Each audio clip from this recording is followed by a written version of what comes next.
হয়, বরাবর হয়।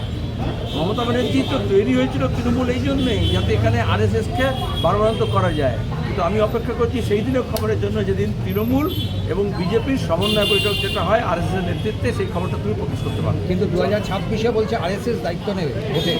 কাকে? তৃণমূলকে জেতানোর জন্য না বিজেপি জেতানোর জন্য? তাকে আরএসএস জিজ্ঞাসা করে। কিন্তু এরকম সিচুয়েশনে সেলিমদা এখনো পর্যন্ত জেলা সভাপতিদের নামই চূড়ান্ত করতে পারছে না, হিমশিম খাচ্ছে।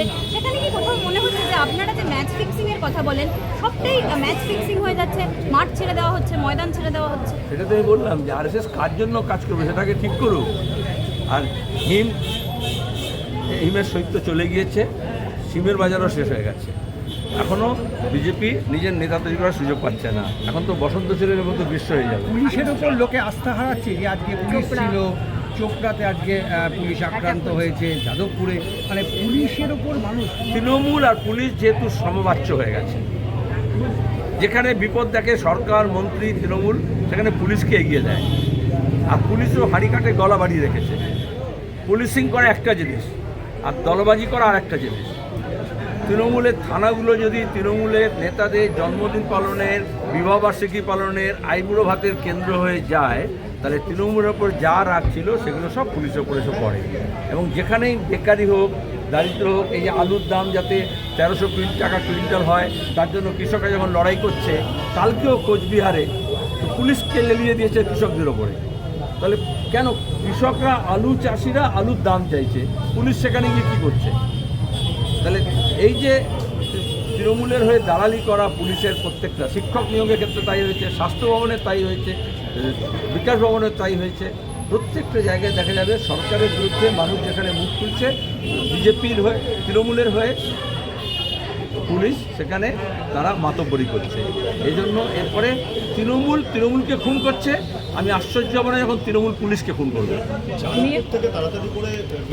ছাত্র নির্বাচন হয় না, কেন হয় না?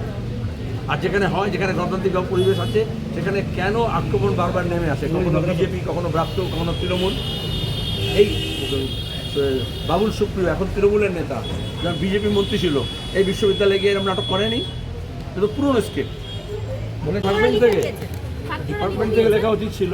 তৃণমূলের তরফ থেকে অভিযোগ করা হচ্ছে যে ওয়েব কুপার এর মধ্যে তৃণমূল করতে গেল আবার বিশ্ববিদ্যালয়, ছাত্র, তারপর যাদবপুর বিশ্ববিদ্যালয়, এখানে তৃণমূলের কোনো সম্পর্ক নেই, থাকার কথা নয়।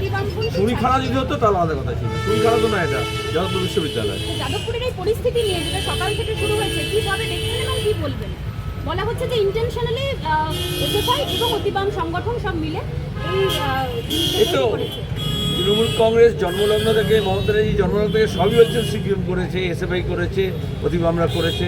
ওনাকে আগে জিজ্ঞেস করো জ্ঞানেশ্বরী কাণ্ডে কারা আগুন লাগিয়েছিল, প্রেস কনফারেন্সকে কারা ভেঙেছিল, কারা উড়িয়েছিল, এত লোকে প্রাণকে নিয়েছিল। ব্রাত্য বসু প্রেস কনফারেন্স করে আর তথাকথিত ভাড়াটেদেরকে নিয়ে প্রেস কনফারেন্স করেছিল। আগে বলুক যে কে জ্ঞানেশ্বরী কাণ্ডে বোমা এটা ওই ঘটনা ঘটিয়েছিল এবং এত লোকে প্রাণ নিয়েছিল, তারপরে বোঝা যাবে যে ওরা সত্যি কথা বলে কি মিথ্যে কথা বলে। চার্জশিটের সময় সবটা বোঝা গেছে যে কে কার পক্ষে, কে কার বিরুদ্ধে। বলছে বাতিল, হেরে যাওয়া, সারা পৃথিবীতে পরিত্যক্ত একটা পতাকা, তাই নিয়ে এখানে এরা নিজেদের অস্তিত্ব প্রমাণ করতে চাইছে। আচ্ছা, বামপন্থা, মার্ক্সবাদী, লেনিনবাদী দৃষ্টিভঙ্গি যদি বাতিল হয়, তাহলে গোটা বিশ্বে কি তৃণমূলের ঝান্ডা উঠছে নাকি?